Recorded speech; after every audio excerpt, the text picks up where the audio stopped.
1989 में पृथ्वी के एटमॉस्फेयर में चक्कर लगाता हुआ स्पेस टेलीस्कोप हिपार्कस का ध्यान एक सिंगल स्टार पर था और उसे कुछ अनोखा मिला। मिथ्यूसेला स्टार लीब्रा कॉन्स्टेलेशन में है और ये हमसे लगभग 190 लाइट ईयर्स की दूरी पर है। टेलीस्कोप की खोज ने एस्ट्रोनॉमिकल कम्युनिटी को हैरान कर दिया, क्योंकि इसकी जांच करने के बाद ये स्टार यूनिवर्स से ज्यादा पुराना लग रहा था। मेथुसेला स्टार वो स्टार था जिसे होना ही नहीं चाहिए था। सच कहूँ तो मुझे ऐसा लगा कि मैं कोई नकली आर्टिकल पढ़ रही हूँ और जब मुझे ये एहसास हुआ कि मेरे कलीग्स इसे वाकई सच मान रहे हैं, तब जाकर मैंने इसके बारे में और अच्छे से सोचा। जब आप कोई नामुमकिन घटना देखते हैं, आप जानते हैं कुछ तो गलत होगा। मेथुसेला स्टार की खोज एस्ट्रोनॉमी के लिए बेहद जरूरी वक्त पर हुई, क्योंकि भले ही कुछ साइंटिस्ट का मानना था कि स्टार यूनिवर्स से पुराना है, पर कोई भी ये नहीं जानता था कि यूनिवर्स कितना पुराना है। यूनिवर्स 1270 करोड़ साल पुराना है। ये लगभग 1400 करोड़ या उससे कम। तकरीबन 1370 करोड़ साल।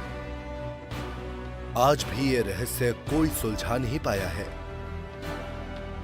और इसका जवाब ढूंढना सिर्फ ये समझने के लिए जरूरी नहीं है कि ये यूनिवर्स कैसे इवॉल्व हुई, बल्कि ये भी कि ये किससे बनी है। लोगों की एक राय ना होना हमें ये बताती है कि हम यूनिवर्स के इतिहास को नहीं समझ पाए हैं। हो सकता है कुछ लोगों ने गड़बड़ की हो लेकिन अगर ऐसा नहीं है तो हो सकता है कि कुछ कमी रह गई हो। कई साइंटिस्ट्स मानते हैं कि इस पहेली को सुलझाने से हम डार्क यूनिवर्स को अच्छे से समझ सकते हैं। ऐसा लगता है कि ये अनोखी दुनिया किसी साइंस फिक्शन फिल्म की तरह है। ऐसा हो सकता है कि यूनिवर्स में हमारी जगह अजीब और थोड़ी खास हो। हम जो देख रहे हैं उसे समझने के लिए कुछ बेहद क्रांतिकारी चाहिए होगा। यूनिवर्स की उम्र जानना अब भी साइंस की ग्रेटेस्ट मिस्ट्रीज में से एक है।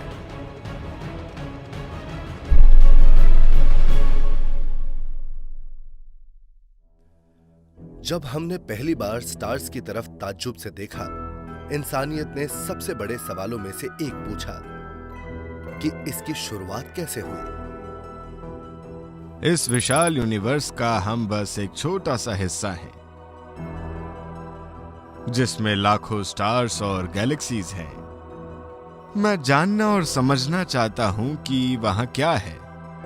एस्ट्रोनॉमर मार्क क्लाइन वोल्ट ये पता लगाना चाहते हैं कि कब और कैसे यूनिवर्स की शुरुआत हुई।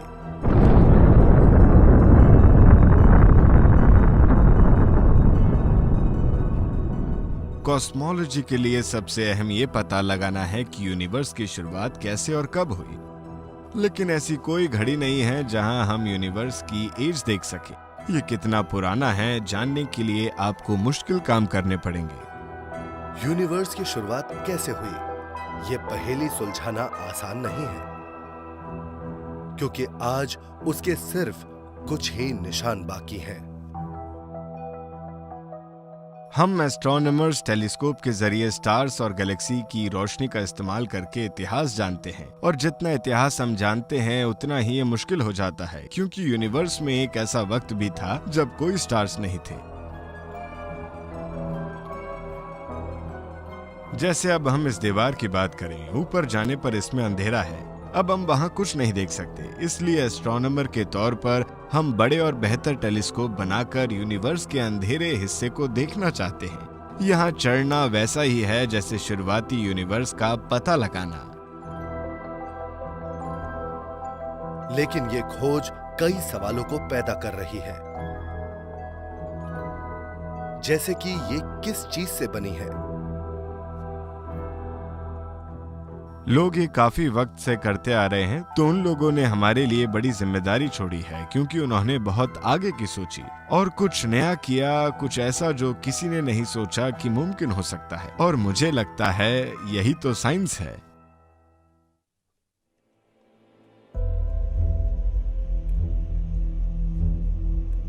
यूनिवर्स की उम्र पता लगाने का मिशन 6 अक्टूबर 1923 को शुरू हुआ, जब अमेरिकन एस्ट्रोनॉमर एडविन हबल पहले शख्स बने जिन्होंने दूसरी गैलेक्सी के एक स्टार की फोटो ली।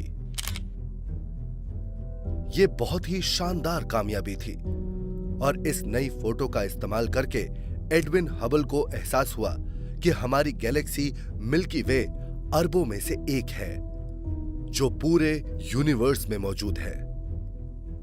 एडविन हबल ने वाकई में कॉस्मोलॉजी को बदल दिया है।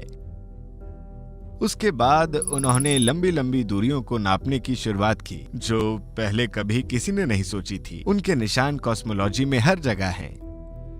लेकिन उन्होंने कुछ और भी ढूंढ निकाला, कुछ क्रांतिकारी। क्योंकि लगभग हर चीज जो एडविन हबल ने देखी, सभी स्टार्स और सभी गैलेक्सीज हर दिशा में एक दूसरे से दूर जा रहे थे।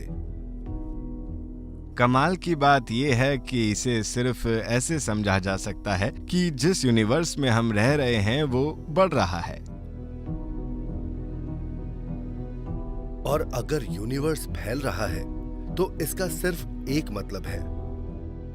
अगर यूनिवर्स अभी एक आकार का है और बढ़ रहा है तो अगर हम पीछे जा सकें तो ऐसा वक्त भी रहा होगा जब यूनिवर्स छोटा था, और अगर हम उससे ज्यादा पीछे जाएं तो यूनिवर्स इतना छोटा रहा होगा कि उसकी शुरुआत हुई होगी। मैं ये कहूंगा कि ये शायद आज तक की सबसे बड़ी खोज है।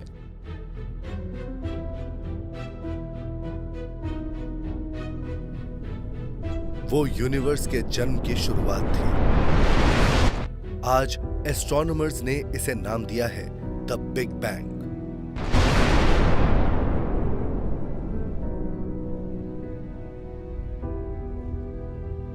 लेकिन इसकी खोज के बाद ये पता लगाना कि ये कब हुआ एक ऐसी पहेली है जिसे आज तक कोई सुलझा नहीं पाया।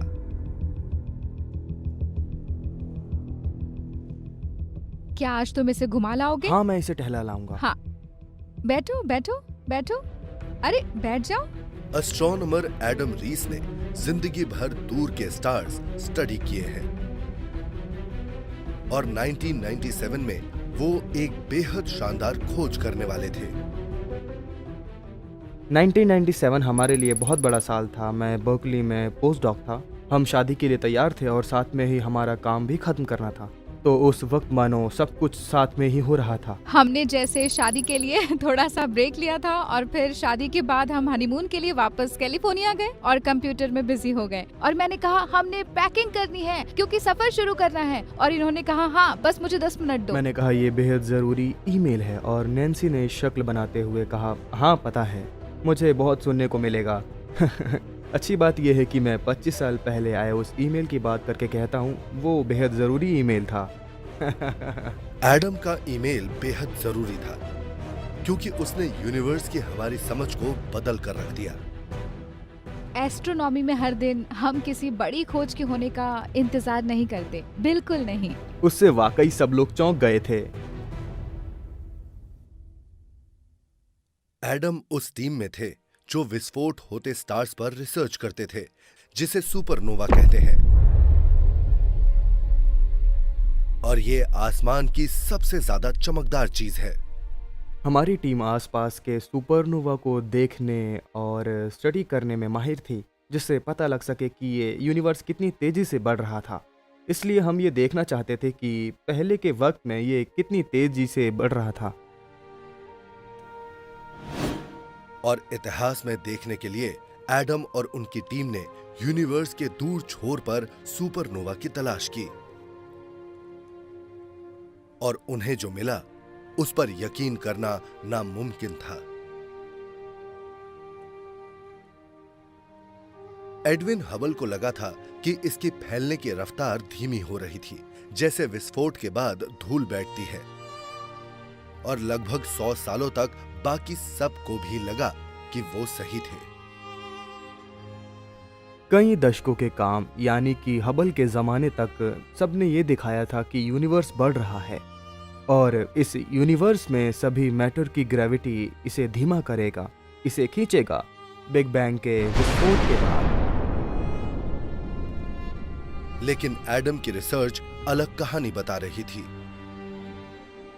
मैं बहुत बड़े डेटा के हिस्से की जांच कर रहा था ताकि हम सुपरनोवा को देखकर बता सके कि ये बढ़ना कितना धीमा हो रहा था। जब मैंने नतीजों को देखना शुरू किया वो वाकई चौंकाने वाले थे।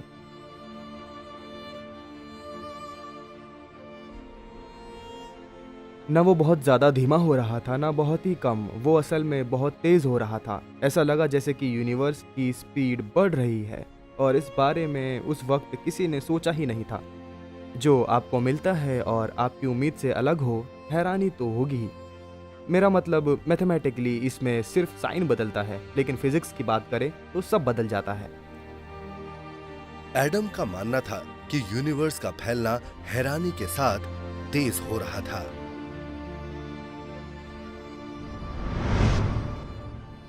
और यही वो खोज है जो उन्होंने अपने साथी को शादी होने से पहले ईमेल की थी और एक दिन बाद ही उन्हें जवाब मिला। एडम ने शादी में जाने से पहले बहुत बेहतरीन खोज की है। क्या पता शायद यही सही जवाब हो। मुझे फिक्र है हम सभी जानते हैं कि अभी पक्के तौर पर कुछ भी नहीं कहा जा सकता। सच कहता हूँ, इससे ज़्यादा एक्साइटिंग साइंटिफिक रिजल्ट शायद तुम्हें तुम्हारी पूरी ज़िंदगी में दोबारा कभी देखने को ना मिले। तो हम सब में बहुत ज़्यादा जोश, एक्साइटमेंट और डर था क्योंकि कोई नहीं चाहता कि वो गलत हो जाए। लेकिन एडम गलत नहीं थे। यूनिवर्स का फैलना रुक नहीं रहा था जैसा कि एडविन हबल ने सोचा था। ये तेज हो रहा था, रफ्तार बढ़ रही थी। ये एक चौंका देने वाली खोज थी।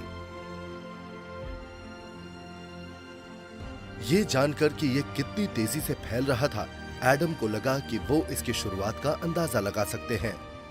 तो इस जानकारी के बाद हमें पता लगा कि शायद यूनिवर्स की उम्र 1300 करोड़ साल से थोड़ी कम ज्यादा हो सकती है।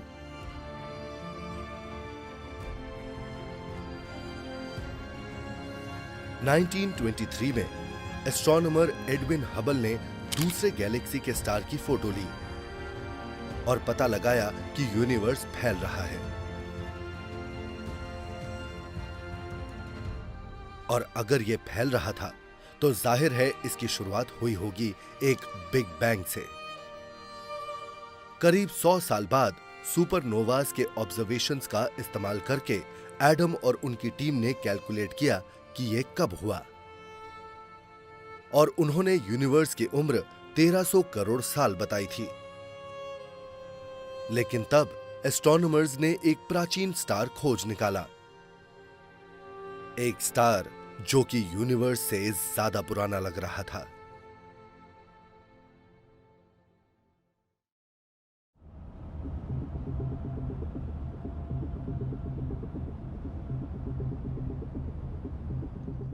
असल में मुझे पहली बार स्टार्स में दिलचस्पी तब हुई थी जब मैं सिर्फ 7 साल की थी और मेरे डैड मुझे गार्डन में ले गए थे और हमने कॉमेट हेल बॉब को देखा था। और फिर मैं रोई और कहा ये बहुत खूबसूरत है। और तब मुझे एहसास हुआ कि यहाँ ऊपर बहुत कुछ है जिसके बारे में मैं जानना चाहती हूँ।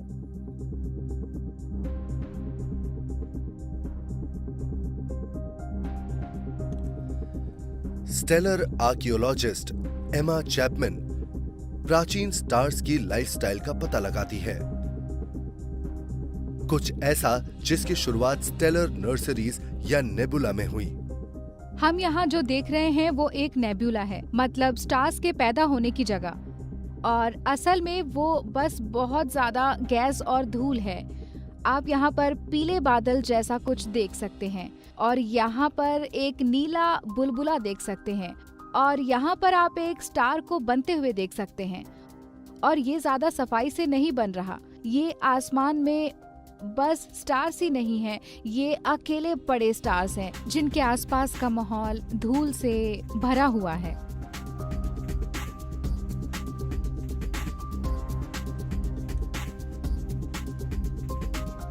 इन स्टेलर नर्सरीज ने आज तक पूरे यूनिवर्स में अरबों स्टार्स को बनाया है। अर्थ पर इन स्टार्स का एस्ट्रोनॉमर्स कई सदियों से टेलीस्कोप से पता लगा रहे हैं।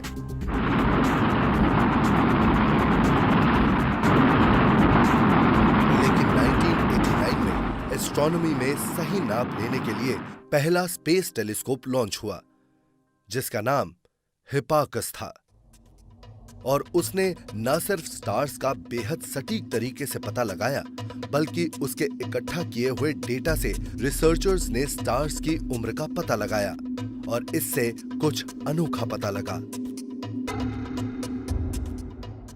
और वो ये है, इसका ऑफिशियल नाम है HD 140283, जो मुझे भी याद नहीं रहता है इसीलिए हम इसे मैथ्यूसेला स्टार कहते हैं।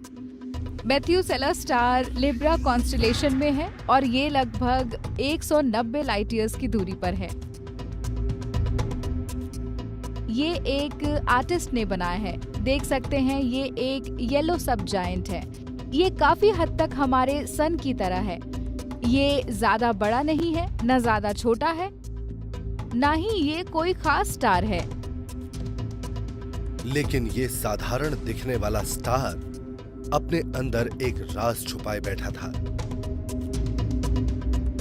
जब हमें डेटा मिलना शुरू हुआ तब हमें ये पता लगा कि मैथ्यूसेला स्टार लगभग 1600 करोड़ साल पुराना है। ये आइडिया कि स्टार हमारी यूनिवर्स से ज्यादा पुराना हो सकता है, ये तो सच में बेतुका है।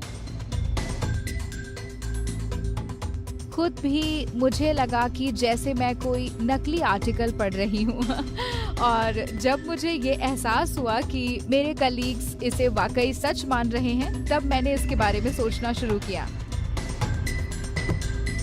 कई कॉस्मोलॉजिस्ट्स को भी इस दावे की सच्चाई पर शक था।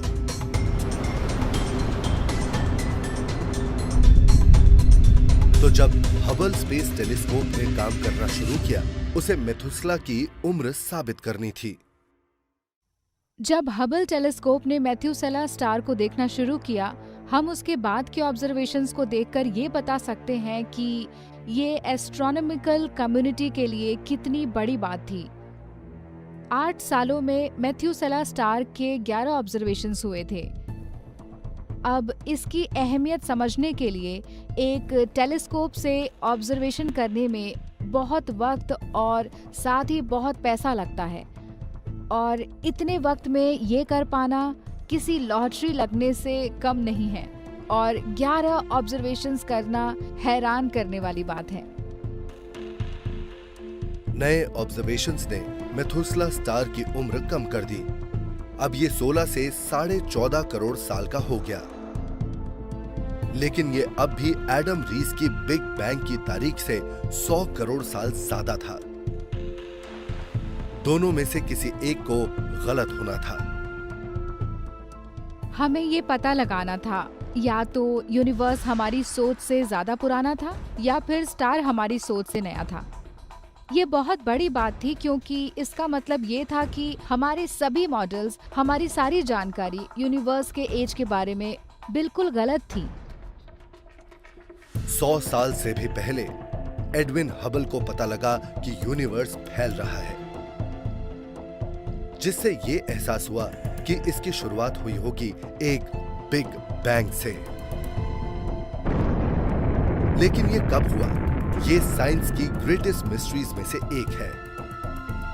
सुपरनोवास की स्टडी करने वाले रिसर्चर्स कहते हैं कि ये 1300 करोड़ साल पहले हुआ। लेकिन जब एस्ट्रोनॉमर्स ने एक स्टार ढूंढा जो इससे ज्यादा पुराना था, तब सबके सामने एक सवाल खड़ा हुआ, क्या उनकी कैलकुलेशंस सही थी? और तब बिग बैंग की फेडिंग हीट को स्टडी करने वाले कॉस्मोलॉजिस्ट सामने आए और उन्होंने यूनिवर्स की जो उम्र बताई, उससे रहस्य और गहरा हो गया। जब मैं छोटी थी, मैं एक एस्ट्रोनॉट बनना चाहती थी।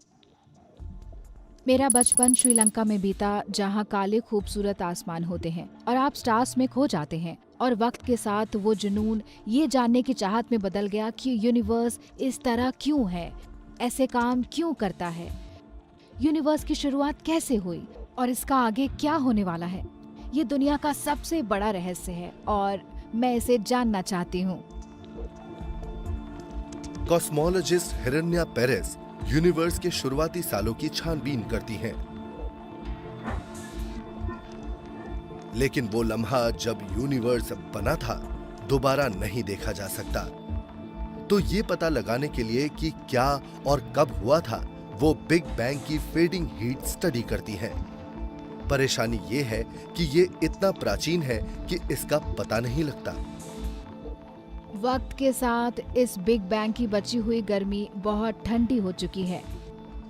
इसे देखने के लिए आपको स्पेस में एक सैटेलाइट भेजना होगा जहां बहुत ठंड है और इसे नापना होगा। –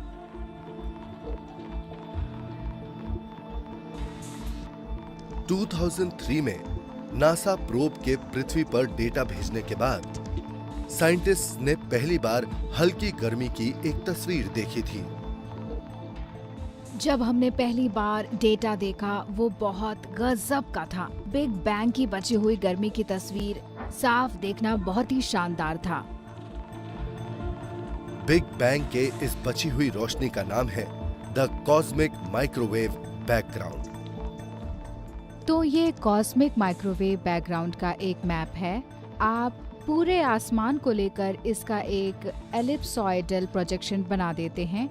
ये यूनिवर्स की शुरुआत नहीं है, ये कुछ साल बाद की तस्वीर है, बिग बैंग के 3,80,000 साल बाद की। तो ये नया यूनिवर्स है। इस फोटो ने कॉस्मोस में अलग अलग जगह के टेम्परेचर को नापा। येलो और ग्रीन में ये थोड़ा गर्म है, ब्लू कलर मतलब ठंडा, और इससे कुछ अनोखा पता लगा। जब आप इस मैप को देखते हैं आपको कई कलर्स के धब्बे वाले पैचेस दिखेंगे। जहां आपको ब्लू दिखेगा ये ठंडी जगह है, और जहां आपको ये दिखाई देगा वो शुरुआती ढांचे हैं जो कि ग्रेविटी की वजह से बढ़ते हैं और वो ढांचे बन जाते हैं जिसे आज हम यूनिवर्स में देखते हैं, जैसे स्टार्स, गैलेक्सीज का ग्रुप।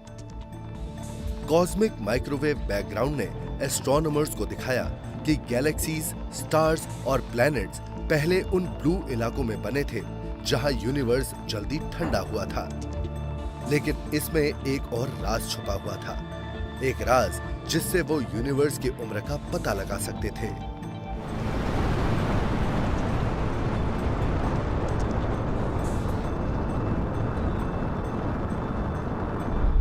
लेकिन सटीकता से करने के लिए रिसर्चर्स को और डेटा चाहिए था।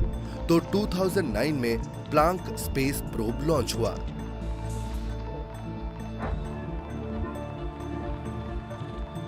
उसका मिशन कॉस्मिक माइक्रोवेव बैकग्राउंड की सबसे ज्यादा जानकारी इकट्ठा करना था, और ये कामयाब हुआ। आसमान का ये मैप प्लैंक सैटेलाइट ने बनाया है। तो ये वो जानकारियां हैं जो उसे दिखाई दी। बिल्कुल ऐसा है जैसे कि चश्मा पहनने के बाद आपको सब साफ दिखाई देने लगता है। ये खूबसूरत है। यहाँ पर कितनी सारी जानकारी है, मैं इसे कई घंटे देख सकती हूँ। मैप की छोटी छोटी जानकारी में यूनिवर्स की उम्र का एक और सुराग था। जब आप CMB मैप को देखते हैं, यहाँ पर आपको कई धब्बे दिखेंगे, और अगर आप इसे ध्यान से देखेंगे तो पता चलेगा कि इन धब्बों का खास आकार है। ये धब्बे जो अलग अलग टेम्परेचर्स दिखाते हैं, उनकी वजह से कॉस्मोलॉजिस्ट आज के आसमान का मैप बना पाए, और इस वजह से वो उसकी दूरी नापने में कामयाब हुए। एक बार जब ये दूरी पता हो और लाइट की स्पीड हमें पता है, हम पता लगा सकते हैं कि उसे यहाँ पहुँचने में कितना वक्त लगा, और फिर यूनिवर्स की एज क्या है। इस सीधे से होने वाले कैलकुलेशन ने हमें यूनिवर्स की एक नई उम्र दे दी। प्लैंक के इस्तेमाल से हमें यूनिवर्स की जिस एज का पता लगा वो थी 1370 करोड़ साल। तो हैरानी की बात ये थी कि प्लैंक सुपरनोवा से अलग एज कैसे बता रहा था, और इन दोनों के जवाब अलग होने का मतलब ये था कि यूनिवर्स की हमारी समझ में अभी भी कुछ कमी है। सिर्फ यही नहीं, ये वो उम्र थी जो मेथुसेला स्टार के बारे में भी बता पाई थी।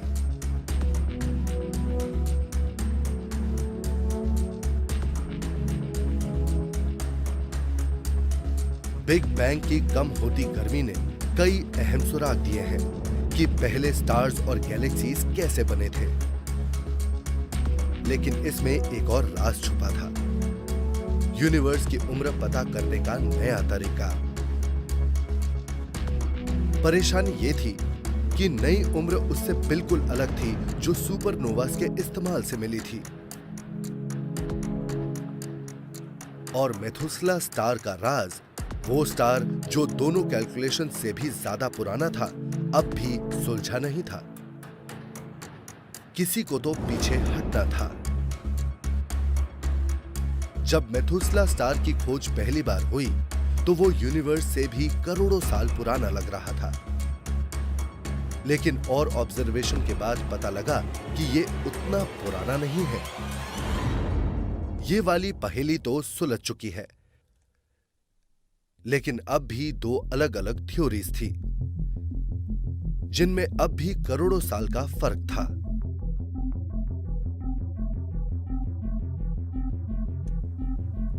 पुराने दोस्त डैन स्कॉल्निक और एडम रीस इस पहेली को सुलझाने की कोशिश कर रहे थे, क्योंकि यूनिवर्स की उम्र सुपरनोवास और बिग बैंग की फेडिंग हीट से नापने पर अलग अलग जवाब मिल रहे थे। और हालांकि ऐसा लग सकता है कि इतने ज्यादा वक्त में 100 करोड़ साल बहुत कम है, लेकिन ऐसा नहीं है। भले ये फर्क छोटा सा क्यों ना हो, लेकिन हम इसे स्वेटर से निकले हुए धागे की तरह देखते हैं। और ये धागा अगर अलग रहा, हम इसे खींचकर देखेंगे कि हमें क्या समझ आया। शायद इससे स्वेटर खुल भी सकता है। ये फर्क बस 1 अरब साल का है, लेकिन ये बात अहम है कि हम यूनिवर्स के इतिहास को पूरी तरह समझ पाए हैं। और अगर हम उम्र नहीं बता पा रहे हैं तो शायद हम बाकी कई चीजों के बारे में गलत हैं। कोई नहीं जानता कि ऐसा क्यों है कि सुपरनोवास और फेडिंग हीट एक जैसी उम्र नहीं बताते। और 2019 तक बातें साफ होती जा रही थी। मेरे साथी और मैंने फैसला किया कि हम सेंटा बारबरा में मिलेंगे, जो ऐसा फोरम है जहां ये बातचीत होती है कि यूनिवर्स की एज कैसे निकाले जाए, ताकि पता लगे कि क्या सबसे नया है। उम्मीद ये थी कि बातचीत करके हम ये देख सकें कि कोई ऐसी थ्योरी सामने आ जाए जिससे कि यूनिवर्स की एक उम्र बता सकें। हर टीम ने दूसरों के कैलकुलेशंस पर सवाल किए ताकि उनमें कुछ एक जैसा मिल सके। ये मेरे लिए एक्साइटिंग था। तब तक आपको पता ही नहीं होता कि दूसरों को क्या दिख रहा है, और फिर वो एक तरह से अपनी कैलकुलेशंस बता रहे थे। वहां बहुत हलचल हो गई थी, नतीजे बहुत तेजी से आ रहे थे, और फिर हमें लगा कि हमें समझ आ रहा था और लोग वाकई बहुत एक्साइटेड हो रहे थे। सबको उम्मीद थी कि आखिरकार वो यूनिवर्स की एक उम्र बता पाएंगे। वहां कई सारे लोग एक ही नतीजे पर पहुंच रहे थे और एक ही वक्त पर एक ही कहानी देख रहे थे। लेकिन इस कहानी की किसी को उम्मीद नहीं थी, क्योंकि उनके जवाब एक नहीं थे। तो शुरुआत में हम कॉन्फ्रेंस में ये सोचते हुए गए क्या कोई एक्सपेरिमेंट था जो कि बस गलत था। लेकिन जब हमने देखा कि सबकी राय एक जैसी है, तब लगा जैसे कोई भी गलत नहीं था, सिवाय यूनिवर्स के बारे में हमारी समझ के। कॉन्फ्रेंस में सबसे बड़ी बहस इस बारे में थी कि इसे क्या बुलाएं, परेशानी, फर्क या फिर मुसीबत। मुझे लगता है आखिर में इसे क्राइसिस कहा जाएगा, लेकिन ये क्राइसिस एक तरह से सही था, क्योंकि हम मुसीबत को ही ढूंढ रहे थे और हमारे पास यूनिवर्स का मॉडल है जिसका एक बड़ा या फिर ज्यादातर हिस्सा हम समझ नहीं पा रहे। –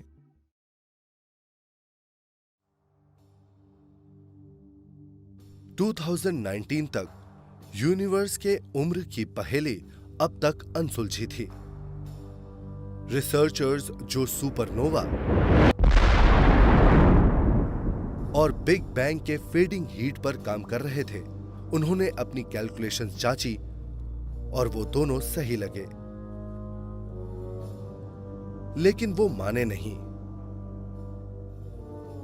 इसका कोई मतलब नहीं था।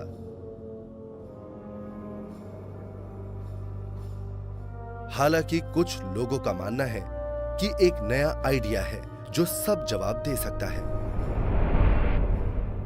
एक आइडिया जो साइंस की कहानी लगता है, ना दिखने वाला और ना समझ आने वाला डार्क यूनिवर्स।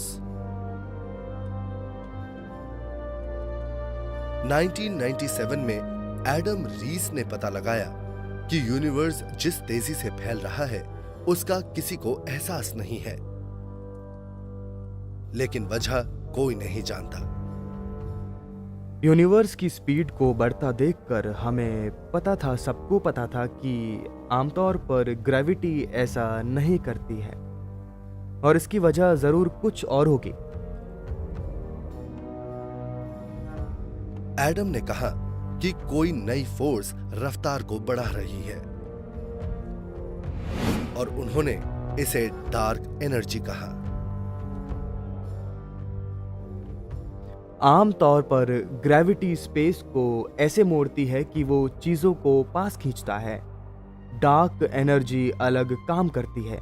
डार्क एनर्जी वो एनर्जी होती है जिसमें नेगेटिव प्रेशर होता है जो कि चीजों को तेजी से दूर धकेलता है। 2000 के दशक के बीच तक जो हैरान करने वाली अजीब खोज लग रही थी वो यूनिवर्स का स्टैंडर्ड मॉडल बन गया।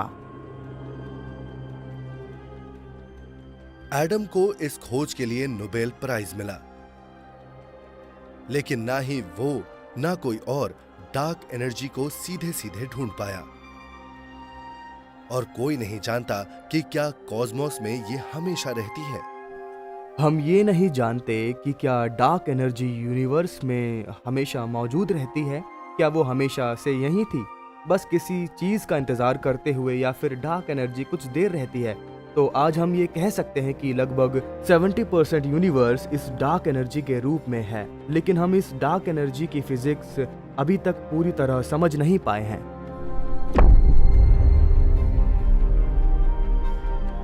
अब ये माना जाता है कि ज्यादातर यूनिवर्स लगभग 70% इस डार्क एनर्जी से बना है और बाकी का लगभग सब कुछ दूसरी अजीब चीज से बना है जिसे साइंटिस्ट ढूंढ नहीं पाते। Dark matter.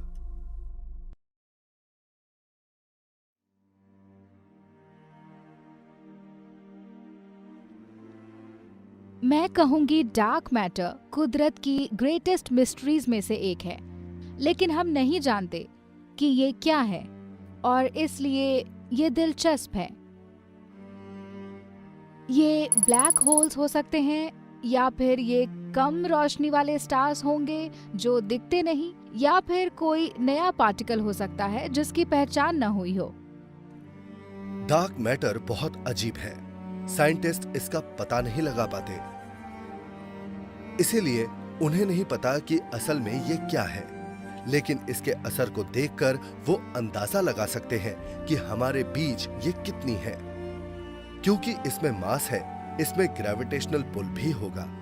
जैसा डार्क मैटर नाम से लगता है, ये डार्क है। हम बस इसके ग्रेविटेशनल अट्रैक्शन के जरिए इसे महसूस कर सकते हैं। ये ग्रेविटेशनल अट्रैक्शन लाइट्स मोड़ सकती है, जिसमें ग्रेविटेशनल लेंसिंग नाम की एक दिलचस्प घटना होती है। तो मैं ग्रेविटेशनल लेंसिंग के असर को कैंडल लाइट और एक वाइन ग्लास की मदद से दिखा सकती हूँ। तो यहाँ देखिए कि वाइन ग्लास के बेस का लेंसिंग इफेक्ट डार्क मैटर के लाइट मोड़ने की तरह ही है। तो अगर हम वाइन ग्लास के बेस को हमारी आंख और कैंडल के बीच में रखें, तब हमें कैंडल की रोशनी की कई तस्वीरें दिखेंगी। तो वाइन ग्लास का लाइट को मोड़ना इस तरह से है जैसे मेरे और कैंडल लाइट के बीच में बहुत सारा डार्क मैटर है। ये अजीब असर कॉस्मोस में भी दिखाई देता है। हमारे पास उस बड़े स्तर की एक फोटो है जो हमें तब दिखाई देगी अगर हम हबल स्पेस टेलीस्कोप से डार्क मैटर देखेंगे। और ये लेंसिंग है, इसके पीछे गैलेक्सी है जो कि कई करोड़ों लाइट ईयर्स दूर है और देखिए डार्क मैटर के आसपास ये गैलेक्सी कई बार दिख रही है। ये असल में एक शानदार घटना है। ग्रेविटेशनल लेंसिंग का मतलब है कि रिसर्चर्स को पता लग चुका है कि यूनिवर्स में कितना डार्क मैटर छुपा है। यूनिवर्स में मैटर के डिस्ट्रीब्यूशन के बारे में ग्रेविटेशनल लेंसिंग ने जो बताया है वो अनोखा है, क्योंकि असल में यूनिवर्स में ल्यूमिनस मैटर जो हमें दिखाई देता है उसके मुकाबले डार्क मैटर 5 गुना ज्यादा है। डार्क मैटर का पता नहीं चलता।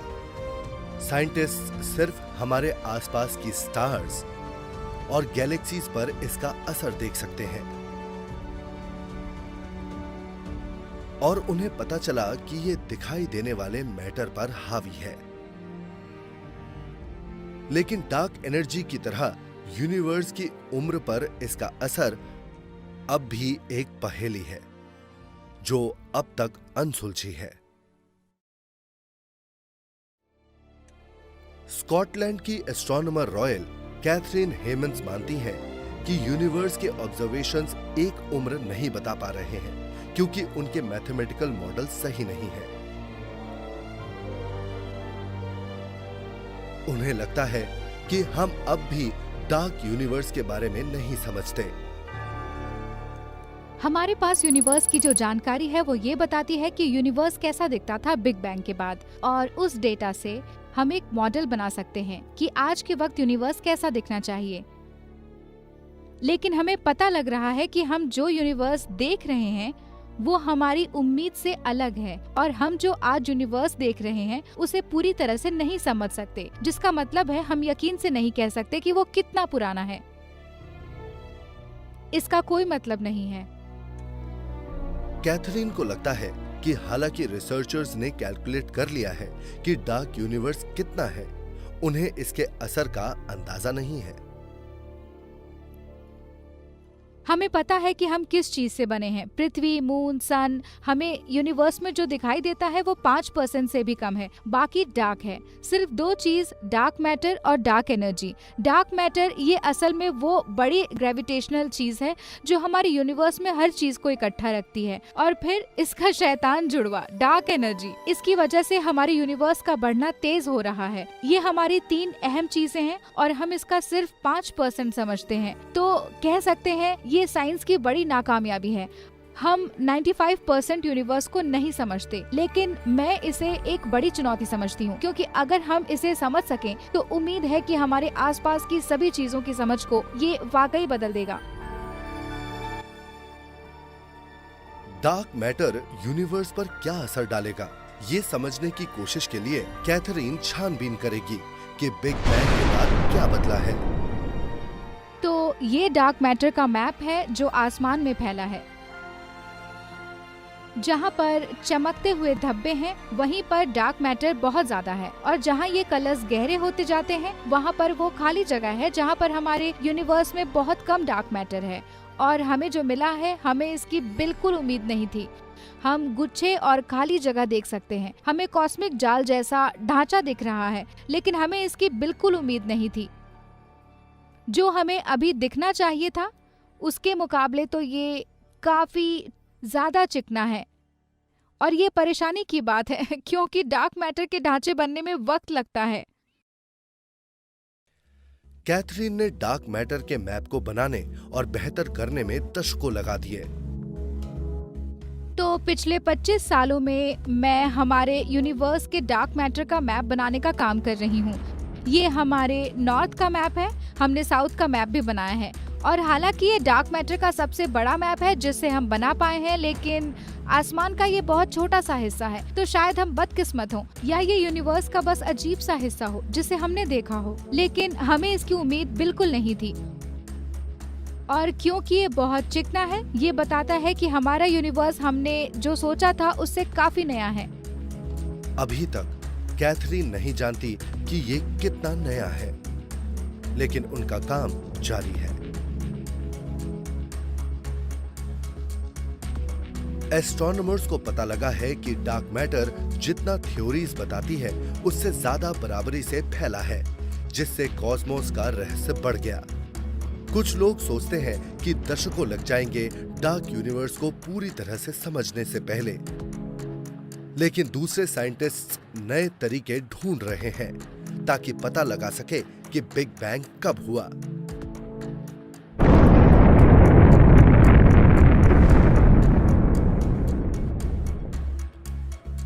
यूनिवर्स की उम्र की पहेली सुलझाने के लिए एस्ट्रोनॉमर्स एक साधारण से एटम को ढूंढ रहे हैं जो बिग बैंग के बाद प्लाज्मा और एनर्जी के भंवर में सबसे पहले बना था, हाइड्रोजन। तो जिन डार्क एजेस को हम नहीं जानते हैं उन्हें जानने का एक ही तरीका है, क्योंकि शुरुआती एस्ट्रोनॉमी में सिर्फ हाइड्रोजन एलिमेंट ही बना था। हाइड्रोजन से थोड़ी रेडिएशन भी निकलती है जिसे हम पकड़ सकते हैं। अगर एस्ट्रोनॉमर्स उस हल्की सी रेडिएशन का पता लगा पाए तो वो यूनिवर्स की शुरुआत भी सही से बता पाएंगे। 2006 में यूरोपियन स्पेस एजेंसी ने उसे ढूंढने के लिए पृथ्वी पर एक बड़ा सा टेलीस्कोप नेटवर्क बनाया। इसका नाम है लो फ्रीक्वेंसी एरे या फिर लोफार। तो लोफार पृथ्वी पर मौजूद सबसे बड़े रेडियो टेलीस्कोप में से एक है और यह असल में छोटे रेडियो एंटीना से बना है जो पूरे यूरोप में एक दूसरे से जुड़े हैं। सभी छोटे वाले साथ काम करके जाल बनाते हैं जिससे यूरोप जितना बड़ा एक वर्चुअल रेडियो टेलीस्कोप बनता है। ये विशाल टेलीस्कोप लगभग एक दशक से आसमान में ढूंढ रहा है और इसे कामयाबी भी मिली है, लेकिन पृथ्वी के एटमॉस्फेयर और नए जमाने की रेडियो नॉइज की वजह से प्राचीन हाइड्रोजन सिग्नल को ढूंढना मुश्किल होता है।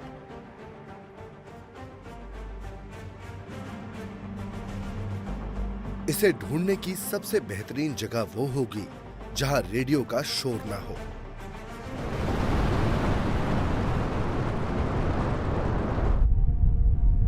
तो 2019 में जब चाइनीज स्पेस एजेंसी मून के दूर वाले इलाके में पहुंची थी, मार्क ने इस मौके का फायदा उठाया।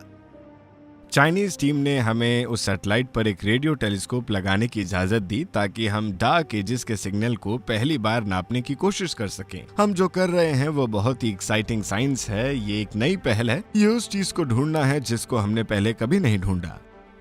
और क्योंकि मून के दूर वाले इलाकों में और भी मिशंस प्लान है, साइंटिस्ट को जल्द ही काम का डेटा मिल सकता है और आखिरकार उन्हें यूनिवर्स की उम्र पता लग सकती है। अगर इन सवालों के जवाब चाहिए कि यूनिवर्स कैसे बना और कितना पुराना है, तो हम उन मेजरमेंट्स का इस्तेमाल कर सकते हैं जो हम मून के एंटीना से करेंगे। तो ये शानदार साइंस है। हम यूनिवर्स का एक नया पहलू देखेंगे और नई खोज करने वाले हैं। एस्ट्रोनॉमर्स नई टेक्नोलॉजीज का इस्तेमाल कर रहे हैं ताकि वो पहला एटम मिल सके जो यूनिवर्स में बना था। उन्हें उम्मीद है कि इससे इसकी उम्र पता चलेगी, पर शायद उन्हें कभी जवाब न मिले, क्योंकि इस वक्त कोई भी ये पूरी तरह नहीं समझता कि क्या चल रहा है वहां स्पेस में।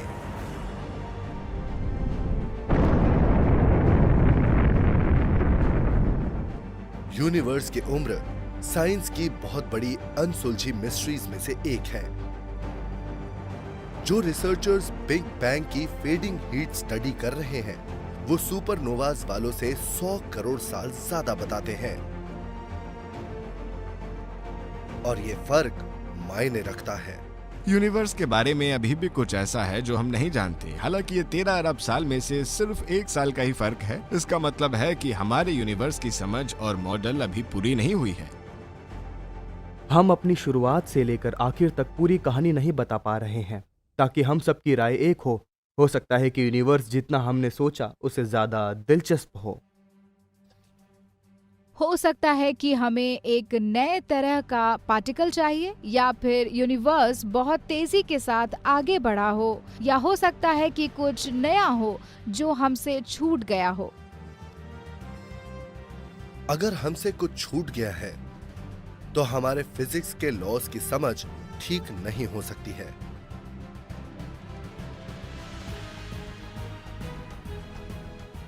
अगर आपको पता चले कि कुछ नई चीज़ों की आपको ज़रूरत है, तो हमें हमारी फिज़िक्स की समझ पर दोबारा सोचना पड़ेगा, क्योंकि हम जितनी फिज़िक्स को पहले से जानते हैं, वो सब हमने मॉडल में लगा दी।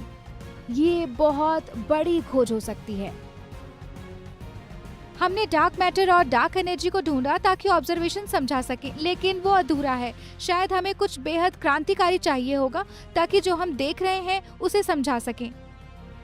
और कहानी में एक आखिरी मोड़ है। ये सुनने में थोड़ा अजीब लगेगा, लेकिन एक क्रांतिकारी आइडिया ये है कि हम पॉकेट यूनिवर्स में रह रहे हैं। एक ऐसी जगह जहां फिजिक्स के लॉज बाकी कॉस्मोस से काफी अलग होते हैं। ऐसा हो सकता है कि यूनिवर्स में हमारी जगह थोड़ी खास और अजीब है, और ज्यादातर एक्सपेरिमेंट्स में हम ये टेस्ट कर रहे हैं कि क्या कुछ खास है इस जगह में जहां हम हैं, इस विशाल यूनिवर्स में। हमसे शायद एक बुनियादी पार्टिकल छूट गया। हम शायद डार्क यूनिवर्स का असर नहीं समझ पाए, या हम पॉकेट यूनिवर्स में रहते हैं। इसका जवाब सब कुछ हो सकता है, या कुछ नहीं, या फिर शायद कुछ ऐसा जो हमने कभी सोचा ही नहीं। फिलहाल इस वक्त इस रहस्य के लिए कुछ भी मुमकिन हो सकता है। मैं तो कहूँगा कि यूनिवर्स की हमारी समझ तजुर्बों पर निर्भर है। फिजिक्स की ऐसी कई सारी चीज़ें हैं जिसे हम अभी पूरी तरह से समझ नहीं पाए हैं, इसलिए काफ़ी सारे बदलाव हो सकते हैं और अभी भी बहुत खोज हो सकती है।